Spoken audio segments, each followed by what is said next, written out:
नमस्कार PVR sir, बहुत बहुत स्वागत है आपका। नमस्कार अंजू जी, आपको और आपके सारे दर्शकों को मेरे सादर प्रणाम। पीवीआर सर, मकर संक्रांति के बाद जब सूर्य उत्तरायण में है, उस वक्त नक्षत्र क्या करवट ले रहे हैं और अमेरिका ईरान पर कब हमला करेगा, कब नहीं करेगा, क्या युद्ध टल जाएगा, क्या कहते हैं इस समीकरण इसको लेकर ग्रह नक्षत्र के?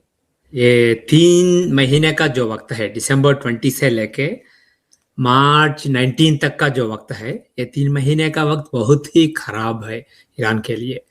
ये ईरान का जो अभी रेजिम है, खमेनी जी का जो रेजिम है, वो सरकार गिरने की संभावना है इस 3 महीने के समय में।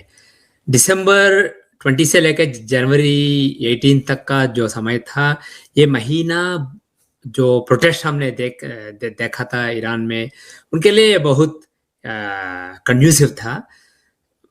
कुछ लोग समझते हैं कि जो भी प्रोटेस्ट हुआ है, इसको वेस्ट ने भड़काया है, ये सब दिखावा है। मगर ईरान की लूनार मंथ चार्ट को देख के मुझे ऐसा लगता है कि शायद भड़काया होगा दूसरे देशों ने, इजराइल, यूएस और दूसरे देशों ने भड़काया होगा, मगर वो ही नहीं है। वो एक एलिमेंट है और लोगों में भी बहुत सारी असंतृप्ति है जो बेसिकली उबल के बाहर आई है। इसलिए मुझे ऐसा लगता है ये महीना लोगों में जो असंतृप्ति है वो बेसिकली बाहर आने का वक्त है। और आने वाले 2 महीने, जनवरी 18 से लेकर फरवरी 17 तक और वहां से मार्च 19 तक के 2 महीने हैं। ये 2 महीने बहुत ही नाजुक टाइम है ईरान के लिए। और ईरान के लूनार मंथ चार्ट्स को देख के मुझे ऐसा लगता है कि सरकार गिर सकता है, बिल्कुल गिर सकता है, और युद्ध की भी संभावना है। अमेरिका ईरान पे अटैक करने वाला था, मगर लास्ट मिनट पे ट्रम्प जी ने बेसिकली उसे रोका था। मगर मुझे ऐसा लगता है कि ये जो भी अटैक होगा ईरान पे, इजराइल और अमेरिका जो भी अटैक करेंगे, वो ऐसा होगा कि अमेरिका फंस नहीं जाएगा, जैसे इराक में फंस गया था, जैसे अफगानिस्तान में फंस गया था पिछले दशकों में। उस तरह नहीं होगा। ये लोग समझते हैं कि ट्रम्प जी का ब्रेन नहीं है, वो बेसिकली जो भी करना चाहते हैं वो बेसिकली हेस्टली कर जाते हैं। मगर ट्रम्प जी की कुंडली में बुध ग्रह बहुत ही स्ट्रांग है, वो अपने स्वस्थान में है, स्वराशि में है, वो बहुत ही स्ट्रांग है। और लग्नेश सूरज के साथ है, इसलिए वो बहुत ही स्ट्रांग है, वो इंटेलिजेंट है। मगर जैसे वो बिहेव करते हैं वो बेसिकली वेरी इम्पल्सिव बिहेवियर होता है उनका। उनका वो अहंकारी है, मन पे काबू नहीं है, मगर वो इंटेलिजेंट है। मुझे लगता है कि वो ऐसा करना चाहते हैं जिससे ईरान में खमेनी का रेजिम खत्म होगा और जो भी रेजिम अमेरिका के अनुकूल होगा उसे बेसिकली खड़ा किया जाएगा और अमेरिका बहुत सारा इन्वॉल्व नहीं होगा। जो भी आयल वहाँ है उस पर बेसिकली थोड़ा कंट्रोल रहेगा, जो भी गवर्नमेंट का पॉलिसी है उस पर कंट्रोल रहेगा, और इंटरनेशनल रिलेशंस जो भी होंगे ईरान के उस पर कंट्रोल होगा, मगर वहां नहीं फंस जाएगा जैसे इराक में और अफगानिस्तान में फंस गया था। इसलिए और एक बात मुझे लगता है, ईरान के लूनार ईयर चार्ट दिसंबर 20, जनवरी 18 और फरवरी 17, उन 3 कुंडलियों को देख के मुझे ऐसा लगता है कि ये जो भी स्ट्राइक्स होंगे वो उनको ऐड करेंगे, जो भी असंतुष्टि है लोगों में। कुछ ऐसा होगा देश में भी, देश के अंदर, ईरान के अंदर कुछ लोग बेसिकली, कुछ आर्मी के लोग या कुछ पावर में जो लोग हैं, सत्ते में जो लोग हैं, वो बेसिकली खमेनी जी के खिलाफ खड़े हो जाएंगे सही वक्त पे। अभी नहीं, सही वक्त आने पर कुछ बेसिकली उनके खिलाफ भी कुछ वहाँ सेंटिमेंट होगा ईरान के टॉप में, और वो एड करेगा जो भी अमेरिका करना चाहता है, उससे मदद मिलेगी। और जो भी अमेरिका करना चाहते हैं वो बेसिकली आसान हो जाएगा। अमेरिका को बहुत सारा नहीं करना पड़ेगा, अमेरिका को कुछ टारगेटेड स्ट्राइक्स करना पड़ेगा जिससे खमेनी की जान जा सकती है। खमेनी जी को कब्जे में ले सकते हैं, बेसिकली खमेनी जी को पावर से, सत्ते से हटा सकते हैं।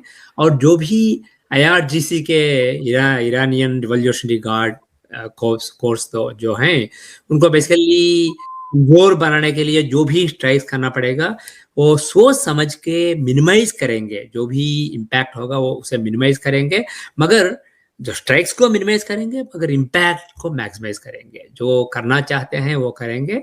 और उसके बाद कुछ लोग कहेंगे हमें इस तरह का सरकार चाहिए, लोगों का सरकार चाहिए, डेमोक्रेसी चाहिए, मगर शायद अमेरिका के मन में कुछ है, कुछ लोग हैं जो अमेरिका के अनुकूल काम करेंगे, उन्हें इंस्टॉल किया जाएगा। ये सब अगर अप्रैल 1 2026 तक कुछ नहीं होता तो खमेनी जी सेफ हैं, क्योंकि ईरान में जो इस्लामिक रिपब्लिक को स्थापित किया गया था वो 19 सितंबर 1979 अप्रैल 1 को किया था।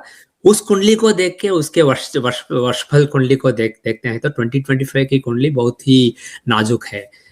मारक स्थान में 4 ग्रह हैं और चंद्र जी जो है वो मणकारक स्थान में है, और उनकी दशा जनवरी 28 से मिडिल ऑफ फरवरी तक चालू है। ये बहुत ही नाजुक समय है ईरान के लिए, मगर 2026 का जो वर्षफल चक्र है वो बेटर है। इसलिए अगर अप्रैल 1 तक कुछ नहीं होता तो वो सर्वाइव हो जाएंगे खमेनी जी, और कई साल तक सर्वाइव हो जाएंगे। मगर वेरी लाइकली मेरा बेस्ट असेसमेंट यह है कि अप्रैल 1 के पहले, शायद मार्च 19 के पहले कुछ होगा, और शायद इसी जनवरी के अंत में या फरवरी में कुछ होगा, मगर आने वाले महीने में सरकार जरूर गिर सकता है। ये समय बहुत ही अनुकूल है उसके लिए। आपका कहने का मतलब ये है कि एक तो जो नजदीकी लोग हैं खमेनी के, वही उनको धोखा देंगे, वही लोग धोखा दे सकते हैं, बिल्कुल धोखा दे सकते हैं, क्योंकि जो भी दशांश कुंडली है जो गवर्नमेंट को दिखाता है, जो भी लोग पालन कर रहे हैं उनको दिखाता है, उस कुंडली में कुछ ऐसे कॉम्बिनेशन है जो कहते हैं कि कुछ जो भी बेसिकली देश को लीड कर रहे हैं उनमें वो बिखर जाएंगे, वो धोखा देंगे।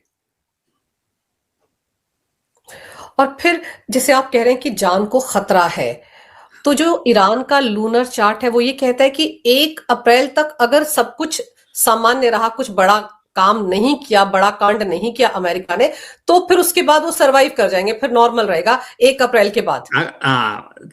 उसके बाद मुझे लगता है कि वो सर्वाइव हो जाएंगे और बेसिकली अपना कंट्रोल बेसिकली मजबूत बना देंगे देश पे। और क्योंकि उस वर्षफल चक्र में 2026 से लेके अप्रैल 2027 का जो वर्षफल कुंडली है उसमें बेसिकली उस तरह के कॉम्बिनेशन नहीं दिखाई देते जिससे जो भी नेतृत्व कर रहे हैं देश की वो बिखर जाएंगे, वो गिर जाएंगे, वैसे इंडिकेशंस नहीं दिखते हैं। इसलिए शायद अप्रैल 1 तक टिके रहे तो वो सेफ है, मगर वो बहुत ही मुश्किल है, क्योंकि जो अप्रैल 1 2025 की कुंडली है वो भी ऐसा कहता है कि जनवरी 28 से लेके जनवरी लास्ट 3 डेज और फरवरी में कुछ होगा, देश में कुछ बड़ा बदलाव आ जाएगा और देश के जो नेता है वो गिर जाएंगे, वैसा दिखाता है। और जो लूनार मंथली चार्ट्स हैं जनवरी 18 के, फरवरी 17 के, वो भी ऐसा ही दिखाते हैं। इसलिए शायद ये होगा, अगर बहुत सारे पैरामीटर्स ये एक तरह की सूचना देते हैं तो शायद होगा। इसलिए अगर आने वाले 2 महीनों में, पर्टिकुलरली आने वाले महीने में, 1.5 मंथ में, ये बहुत ही मुश्किल है खमेनी जी के लिए। और जैसे डोनाल्ड ट्रंप ने कहा कि हम नई लीडरशिप ढूंढ रहे हैं, तो ये जो रेजा पहलवी हैं, इनका भविष्य क्या लगता है? क्या ये भी संभाल सकते हैं? क्या ये भी अमेरिका की तरफ से वहां पर प्लांट किए जाते हैं? अगर खमेनी का शासन खत्म होता है, सरकार गिरती है, तो उनकी कुंडली क्या इशारा करती है?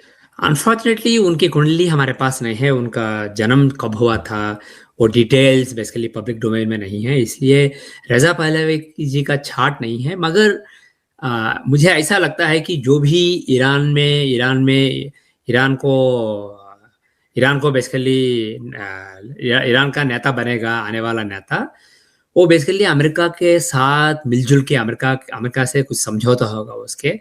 इसलिए ये रेजा पहलवी हो सकता है और कोई भी हो सकता है, मगर ये अमेरिका अमेरिका के काबू में रहेगा। जो भी अगला नेता आएगा वो अमेरिका के साथ अच्छे संबंध रखेगा, और जो अमेरिका कहता है, जो यूएस कहता है, वो सुनने वाला आएगा। ऐसा लगता है अमेरिका के एनुअल चार्ट्स को और ईरान के एनुअल चार्ट्स को देख के मुझे ऐसा लगता है कि अमेरिका का इन्फ्लुएंस बढ़ जाएगा ईरान में।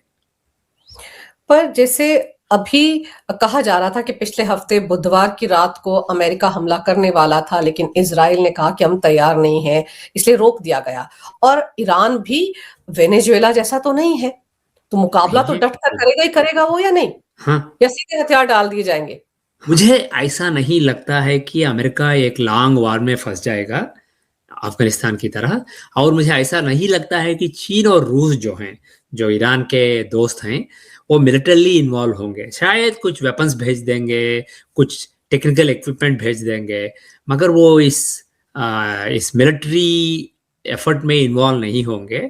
वो कंडेम करेंगे, जो भी अमेरिका करता है उसे कंडेम करेंगे, कुछ बात करेंगे, मगर कुछ काम नहीं करेंगे। और ईरान बेसिकली अकेला रहेगा। और जो भी सब कुछ टेररिस्ट ऑर्गेनाइजेशंस हैं ईरान के नेबरहुड में, वो शायद ईरान को हेल्प करेंगे, मगर बहुत सारी मदद नहीं मिलेगी ईरान को। और यूएस जो करता है वो बहुत ही सर्जिकल स्ट्राइक्स होंगे, वो बहुत ही फोकस रहेंगे, काम हो जाएगा। मिनिमल एफर्ट मैक्सिमम इम्पैक्ट, वैसा लगता है मुझे सारी कुंडलियों को देख के। सो इसलिए मुझे ऐसा लगता है कि यूएस सारी तैयारी करेगा कि ईरान जब यूएस स्ट्राइक करता है, ईरान शॉक हो जाएगा और कुछ ऐसा हो जाएगा ईरान के टॉप में, आर्मी और सिविलियन लीडरशिप में कुछ ऐसा होगा कि वो बेसिकली कंफ्यूज रह जाएंगे और कुछ नहीं कर सकेंगे। जो भी करना चाहते हैं इजराइल के खिलाफ या यूएस के जो बेसिस हैं वहाँ में मिडिल ईस्ट में, उनके खिलाफ जो करना चाहते हैं वो बेसिकली कुछ भी सफलता नहीं मिलेगी उसमें। और US basically go for the killer strike, they will just go for the किल। उसके लिए मुझे ऐसा लगता है लोग अब समझ रहे हैं कि डोनाल्ड ट्रम्प जी को कोल्ड फीट हो गया है, वो बेसिकली अटैक करना चाहते हैं कि मगर पीछे हट गया और अभी नहीं होने वाला है। मगर मुझे ऐसा नहीं लगता है। सारी कुंडलियों को देखने के बाद मेरा बेस्ट असेसमेंट यह है कि वो तैयारियां अच्छी तरह कर रहे हैं। वो बेसिकली वो इंश्योर करना चाहते हैं कि वो बिल्कुल तैयार हैं जो भी ईरान करे। और आल्सो जो भी प्रॉबिलिटी है जो ईरान के खिलाफ कर रहे हैं वो सफल रहेगा। जैसे पिछले साल किया था, ईरान के न्यूक्लियर बंकर्स को अटैक किया था, वो बाहर के लिए वो कहते हैं कि वो 100% सक्सेस, मगर वो जानते हैं कि वो सफल नहीं रही। इस बार वो वैसा नहीं होने देंगे। वो बेसिकली बिल्कुल तैयारियां करके सोच समझ के करेंगे जो भी करना चाहते हैं। और मेन टारगेट ये होगा कि खमेनी का सरकार गिर जाए और कोई सरकार को इंस्टॉल कर सके। और ऐसे में इजराइल का लूनर चार्ट क्या कहता है, चाइना का और रशिया का लूनर चार्ट क्या कहता है? रही बात इजराइल की, तो उनकी कुंडली में बहुत सारे युद्ध लिखे हैं इस साल में, इसलिए वो ईरान के साथ जो भी हो रहा है उसमें इन्वॉल्व रहेंगे, और लेबनान के साथ और कुछ बेसिकली उनके नेबरहुड में जो देश हैं उनमें इन्वॉल्व होंगे। और सीरिया का एनुअल चार्ट भी बहुत खराब है, इसलिए सीरिया में भी कुछ इजराइल इन्वॉल्व हो सकता है। इसलिए मैं एक कहना चाहता हूँ कि इजराइल कुछ शांति अगर हो गाजा में, फिर भी वो बेसिकली युद्ध में बिजी रहेंगे आने वाले साल में, इस 2026 में। ये इजराइल के लिए शांति का समय नहीं है, ये युद्ध का समय है। और एक बात है कि आने वाले जो महायुद्ध है उसके लिए बहुत सारी तैयारियां करना है इजराइल के लिए। सो वो बहुत बिजी रहेंगे उसमें। और चीन जो है वो बेसिकली बातें करेंगे, मगर वो अभी उनके हाथ बेसिकली टाइड हैं, बेसिकली हाथ बांधे हुए हैं, वो कुछ नहीं कर सकते हैं, मगर कुछ बड़ा करने के लिए सोचते रहेंगे इस वक्त पे। और रूस जो है वो यूक्रेन को बेसिकली और सारे लॉसेस देके, मुझे फिर अभी ऐसा लगता है कि यूक्रेन और रूस के बीच में कुछ शांति का एग्रीमेंट होगा इसी साल में में इसलिए उसके पहले जो भी लॉसेस देना देना है यूक्रेन को वो देने के लिए रूस बेसिकली बिजी रहेगा। मगर रूस बातों के बिना ईरान में कुछ भी इन्वॉल्व नहीं होगा। बात करेंगे यूनाइटेड नेशंस में कुछ कुछ बेसिकली टेबल करेंगे कुछ मोशंस को, मगर कुछ बेसिकली मेजर नहीं करेंगे। वो यूक्रेन से बिजी रहेंगे। और ऐसे में ये जो पाकिस्तान है इसकी कुंडली क्या कहती है पीवीआर सर, क्योंकि पाकिस्तान भी तो इन्वॉल्व हो रहा है ना। पाकिस्तान इजराइल और अमेरिका की मदद कर रहा है। अभी पिछले हफ्ते ही आप देखिए कि कराची एयरपोर्ट पर जो कंसाइनमेंट हथियारों का आया था अमेरिका से, उसको ईरान ने ड्रोन हमले में ध्वस्त किया। तो अब तो बैठे बिठाए ईरान के टारगेट पर पाकिस्तान तो आ ही गया है, तो पाकिस्तान तो बचेगा भी नहीं अब ईरान के हाथों। तो उसकी कुंडली क्या कहती है? देखने के लिए ऐसा लगता है कि वो पाकिस्तान के पास बहुत सारे बड़े दोस्त हैं, मगर सब पाकिस्तान का इस्तेमाल कर रहे हैं और पाकिस्तान बेसिकली अकेला नंगा रह जाएगा अंतर्राष्ट्रीय व्यवस्था में आने वाले साल 2 सालों में। उनकी कुंडली बहुत खराब है। उनकी जो ग्रह स्थितियां हैं, जो गोचार है, वो बहुत खराब है उनके लिए। और शायद ये एक बात बेसिकली लोग कहते हैं कि पाकिस्तान का आर्मी जो है उसका इस्तेमाल गाजा में करेंगे। शायद वो नहीं हो पाएगा, मगर ईरान को बेसिकली टुकड़ों में करने के लिए जो भी ईरान में एक अपने अनुकूल जो सरकार है उसे इंस्टॉल करने के बाद इजराइल को टुकड़ों में बांटने का शायद सोच है।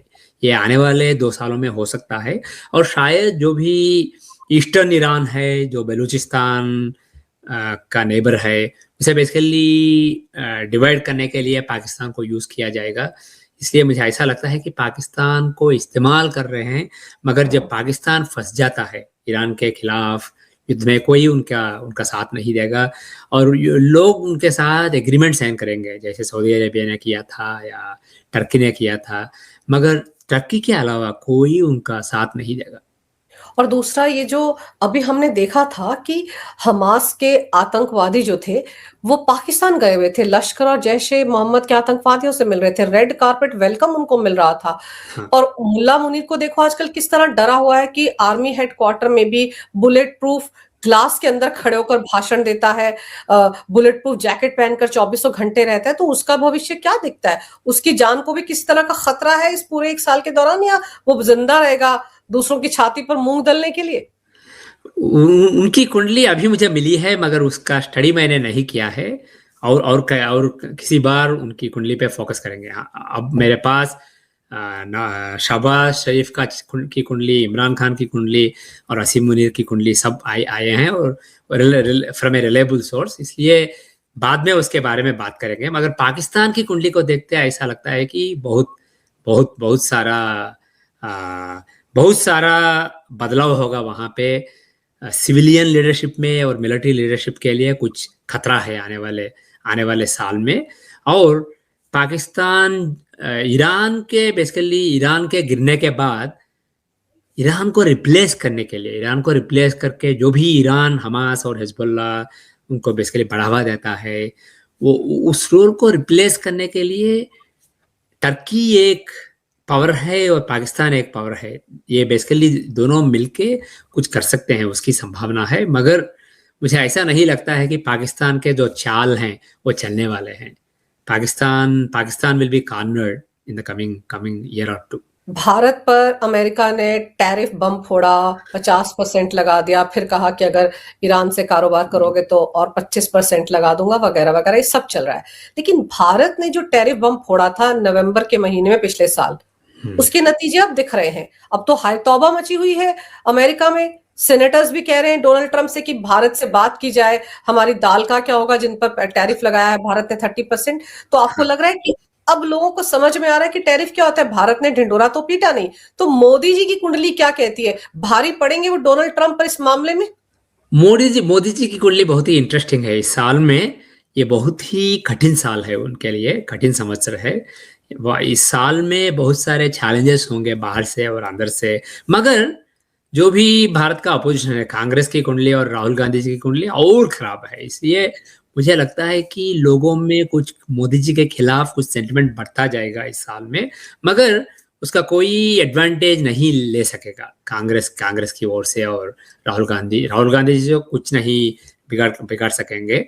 मगर जो बात आपने कही थी, भारत ने जो टैरिफ लगाया था उसका ढिंडोरा नहीं लगाया था। सी ट्रम्प जैसे लोग समझते हैं कि जो भी आप फॉरेन पॉलिसी करते हैं, जो भी आप ट्रेड पॉलिसी करते हैं, ये सब रियलिटी टीवी शो है। आपको बेसिकली रियलिटी टीवी शो में, जैसे रियलिटी टीवी शो में लोग फोन करके आपको वोट देते हैं, उस तरह बेसिकली बहुत सारे वोट इकट्ठा करना पड़ता है। मगर स्मार्ट पॉलिटिशियंस जैसे मोदी जी हैं, वो वैसा काम नहीं करते हैं। ये सब रियलिटी टीवी शो नहीं है, ये बेसिकली इंटरनेशनल पॉलिसी, डिप्लोमेसी, ये सब है। जो करना है वो करो, वो बेसिकली खुल के नहीं करने की आवश्यकता है। आप बेसिकली बिहाइंड द सीन्स जो भी करना है वो करो और दबाव डालो। अंत में रिजल्ट होना चाहिए। रिजल्ट तब होगा जब दूसरे पे दबाव होगा। जैसे आपने कहा है, स्पेशली दालों पर जो 30% का टैरिफ लगाया था, इससे नुकसान जो पहुंच रहे हैं वो कुछ किसान रिपब्लिकन स्टेट्स में हैं, इसलिए वो सेनेटर्स ट्रम्प जी से बात कर रहे हैं।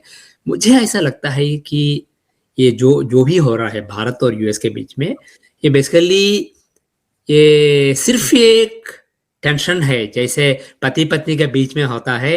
वो बहुत साल से टुगेदर हैं और वो डिवोर्स नहीं लेने वाले हैं, मगर ये एक और पे चिल्ला के बेसिकली कुछ एडवांटेजेस टर्म्स पाने के लिए कुछ झगड़ा करते हैं।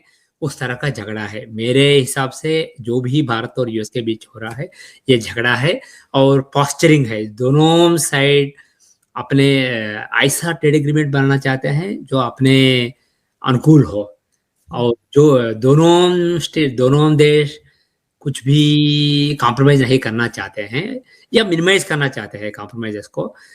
इस साल के अंत होने से पहले डेफिनेटली एक ट्रेड डील होगा भारत और यूएस के बीच में।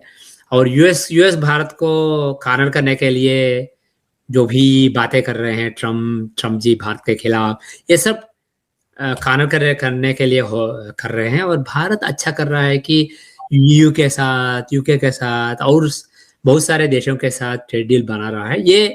ये बेसिकली यूएस को कॉर्नर करेगा। सो अंत में ये सुखांत होगा। ये स्टोरी, ये बेसिकली ट्रेजेडी नहीं है, ये तो सुखांत होगा।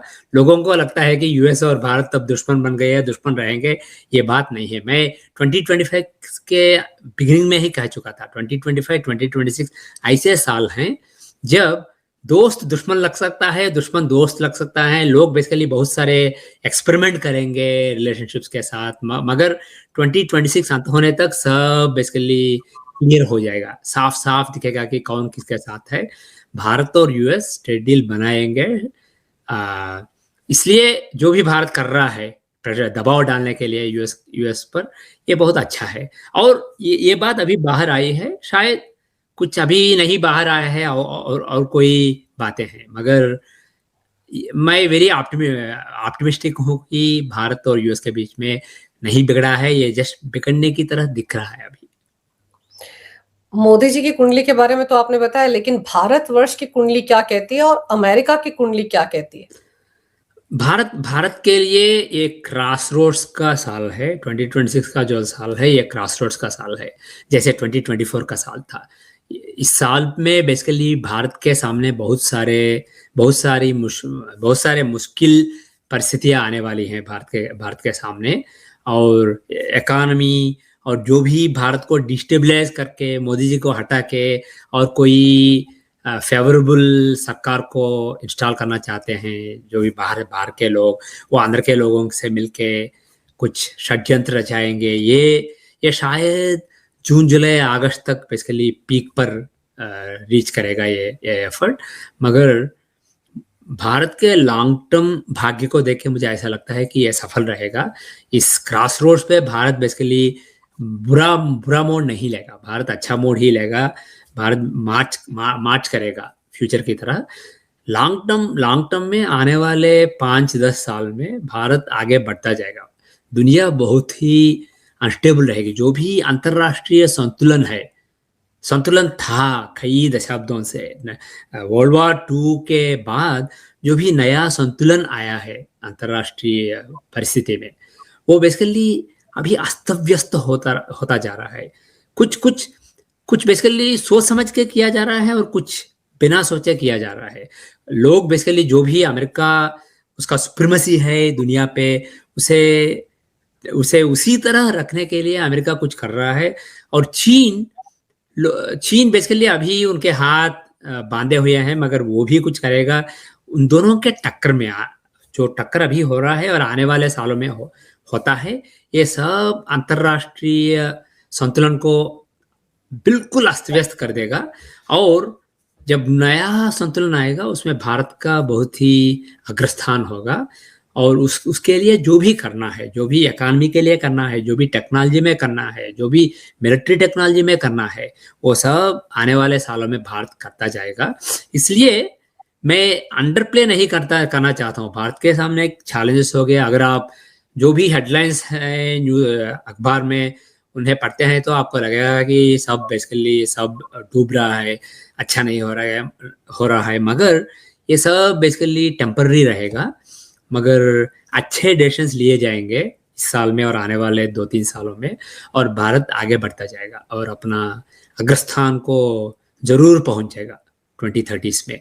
और रही बात यूएस की, मैं ये कॉन्फ्रेंस के साथ कह सकता हूँ कि ये 2020 से लेकर 2036 का जो वक्त है, ये वक्त है यूएस के नीचे गिरने का। खत्म नहीं होने का, यूएस अग्रराज्य ही रहेगा मगर कमजोर बनेगा। जो यूएस का सुप्रीमेसी है,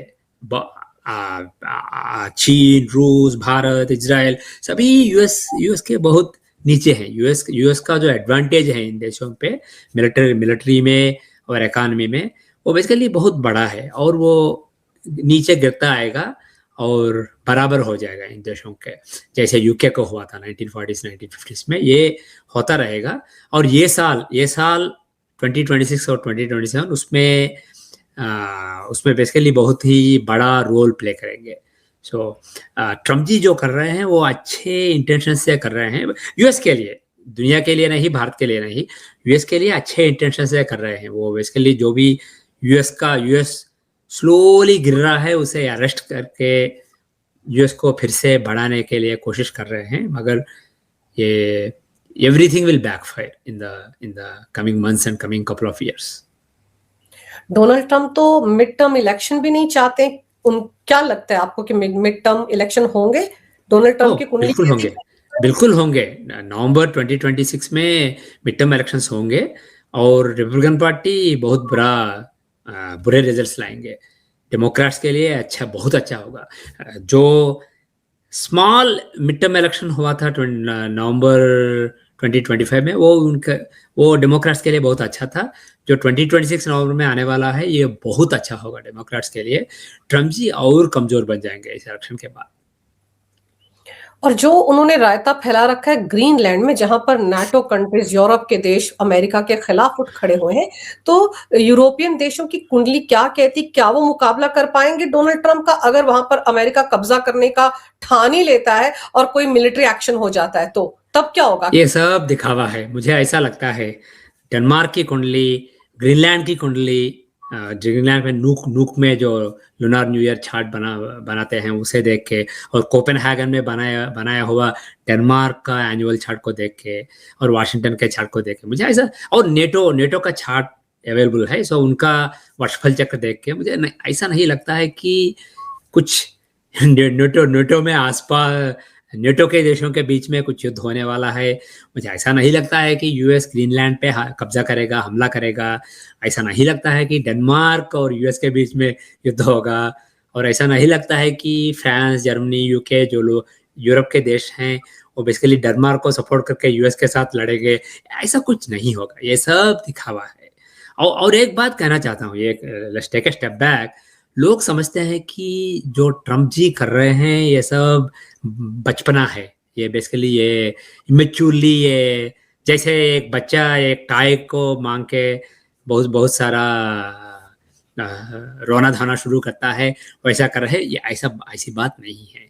जो भी यूएस की यूएस का अदृश्य राज्य है, डीप स्टेट है, वो बेसिकली कई साल पहले शायद ये डिसाइड कर चुका था कि ग्रीनलैंड को यूएस के कब्जे में आना बहुत इम्पॉर्टेंट है। आने वाले सालों में रूस और चीन के खिलाफ जो होने वाला है, इसके लिए ग्रीनलैंड कुछ इम्पॉर्टेंट आर्कटिक ट्रेडिंग रूट्स को कंट्रोल करता है। वहाँ बहुत सारे नेचुरल रिसोर्सेस हैं, जैसे रेयर अर्थ एलिमेंट्स, जो आने वाले सालों में नेक्स्ट लेवल इलेक्ट्रॉनिक्स में वो बहुत अहम भूमिका निभाएंगे वो सब।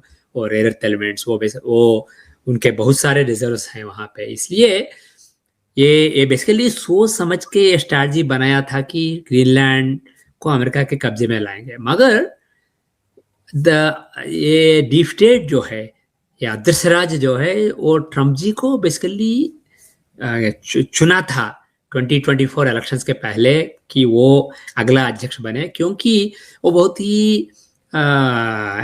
ही हेस्टी हैं, बहुत ही जो भी मन में आता है वो कहते हैं। ये बेसिकली ये जो अनप्रिडिक्टेबल नेचर है उनका, ये एडवांटेजेस है कुछ बेसिकली बड़ी बड़ी बातें करने के लिए ये एडवांटेजेस है। क्योंकि ब्रेन जो है वो डीप स्टेट का है और चेहरा जो है वो ट्रम्प जी का है। वो जो भी मन में आता है वो बोल देंगे, वो उल्टा पुल्टा बोल देंगे, मगर उन्हें कुछ बेसिकली वैसा करने के लिए लाइसेंस दे रहे हैं। मगर उसके जो भी आपको टेम्परमेंटल लगता है, उसके बीच में कुछ क्लियर स्ट्रैटेजी है। इसलिए जब यूएस का अदृश्य राज्य ये बेसिकली स्ट्रैटेजी बनाता है कि ग्रीनलैंड हमारे काबू में आए, वो होकर रहेगा। और ग्रीनलैंड की कुंडली को देख के, इस साल की और आने वाली लूनार न्यू ईयर छठ को देख के मुझे ऐसा लगता है कि ग्रीनलैंड यूएस के कब्जे में आ सकता है, मगर हमले के बिना। कोई हमला नहीं होगा, कोई लोग नहीं मरेंगे, कोई मिसाइल्स नहीं यूज किए जाएंगे, मगर शायद ये बिक सकता है। शायद डेनमार्क को कुछ पैसे देके, जो लोग ग्रीनलैंड में रहते हैं उन्हें कुछ पैसा देके ये खरीद कर सकते हैं, उसकी संभावना है। ग्रीनलैंड के लूनार न्यू ईयर चैट में उस तरह की सूचनाएं हैं। और लोगों को ऐसा लगता है कि ये क्रेजी है, मगर ऐसे कई बार अलास्का को यूएस ने कनाडा से खरीदा। ये इस तरह के बेसिकली सेल्स होते हैं अंतरराष्ट्रीय राजनीति में। मुझे ऐसा लगता है कि आने वाले जून तक तो ये एडवांटेज अनुकूल समय नहीं है, मगर जून 2026 के बाद कुछ हो सकता है। आने वाले साल में जून जुलाई 2026 को लेके जून जुलाई 2027 तक कुछ हो सकता है। इसलिए मुझे लगता है कि ग्रीनलैंड शायद यूएस का हिस्सा बन जाएगा। अगर हिस्सा नहीं बन गया, फिर भी जो ग्रीनलैंड अभी ऑटोनमस स्टेट है डेनमार्क के कंट्रोल में, वो शायद ऑटोनमस स्टेट रहेगा यूएस के कंट्रोल में, मगर वहाँ यूएस का जो प्रभाव है, जो इन्फ्लुएंस है, वो बढ़ेगा आने वाले 2 सालों में, शायद आने वाले 1.5 ईयर में वो बढ़ जाएगा। मगर ये मिलिट्री ट्रबल्स नहीं होंगे।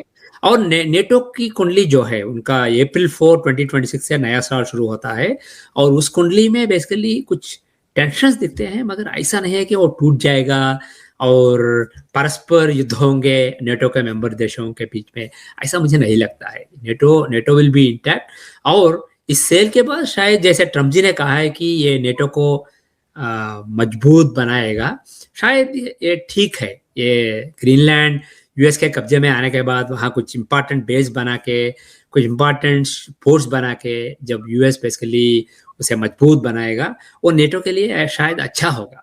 लोगों के समझ में अभी नहीं आ रहा है, मगर वो शायद सच है। लेकिन वेनेजुएला की कुंडली क्या कहती है? वहां की वो जो लीडर ऑफ ऑपोजिशन है, मचाडो, उन्होंने तो अपना नोबेल पीस प्राइज भी दे दिया। डोनाल्ड ट्रंप उन्होंने खुशी खुशी रख भी लिया। तो ये सब जो ड्रामेबाजी चल रही, इसमें क्या लगता है आपको? मचाडो की कुंडली कुछ इशारा करती है कि वो वहां की प्रेसिडेंट बन सकती है आने वाले दिनों में? बना सकते हैं डोनाल्ड ट्रंप उनको? एक बात आपको समझना चाहिए। ट्रम्प जी, अगर आप ट्रम्प जी को नोबेल पीस प्राइज या कुछ और प्राइज उनके साथ शेयर करेंगे तो कुछ अच्छा फोटो खींच लेंगे, उसे बेसिकली इंस्टाग्राम में या ट्विटर में या ट्रूथ पे लगा देंगे, और आपके बारे में कुछ अच्छी बातें करेंगे, मगर और कुछ नहीं होगा।